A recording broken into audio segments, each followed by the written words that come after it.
In a political landscape already brimming with high-stakes investigations and bitter partisanship, a new controversy has erupted, one that's now drawing the past into the present with potentially explosive consequences. House Speaker Mike Johnson is sounding the alarm over what he calls a deeply troubling discovery. Declassified documents, newly released by Director of National Intelligence Tulsi Gabbard, that allegedly implicate former President Barack Obama and senior members of his national security team in a deliberate campaign to undermine Donald Trump's presidency. The accusation?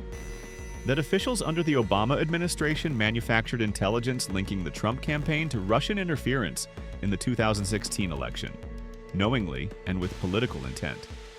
Speaking with Fox News, Director Gabbard said plainly, "It was manufactured intelligence that sought to achieve President Obama and his team's objective, which was undermining President Trump's presidency and subverting the will of the American people." Gabbard, a former Democrat turned independent, has described the revelation as nothing short of a treasonous conspiracy. Speaker Johnson, in an exclusive sit-down with CBN News, didn't hold back either. He said the newly declassified materials confirm what many Republicans suspected all along, that the Russia probe was built on what he called a shameless false set of accusations. Johnson remarked, "They looked right into the camera and just lied. Clearly. They knew what they were up to the whole time. So there must be accountability." When pressed about whether accountability would extend to former intelligence chiefs such as John Brennan and James Clapper, or even former President Obama himself, Johnson was clear. "We have a responsibility to follow the truth where it leads. I do expect that whether there's a special counsel appointed or through our House investigations, we will get the answers. And yes, we will refer individuals to the DOJ for prosecution, if that's what the evidence calls for." Asked whether a subpoena of Barack Obama could be on the table, Johnson responded, "We have no concern about that. If it's uncomfortable for him, he shouldn't have been involved in overseeing this, because it appears to us that's exactly what he did." The implications of these revelations could stretch far beyond Washington.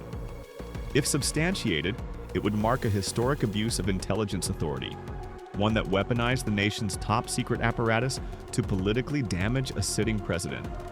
But the firestorm doesn't end there. House Republicans are now facing growing bipartisan pressure over another matter: the full disclosure of the Epstein files. Democrats and some Republicans are pushing for a House vote to force the Department of Justice to release all remaining Epstein-related documents. A discharge petition is already in play. If 218 members sign on, the House will be required to take it up. Speaker Johnson, however, is urging patience, arguing that the process is already moving forward in cooperation with the White House and the Justice Department. He told CBN News, "There's no daylight between House Republicans and the White House on maximum disclosure. The president has said he wants all credible evidence to come forward. The DOJ has already petitioned the court to release grand jury testimony. We're allowing that space to play out." Still, Johnson criticized Democrats for using the petition as political theater. "The Democrats are playing games with this. They want to damage the president, go after Trump, and throw up speed bumps to stall our progress. They see a political opportunity, and they're taking it."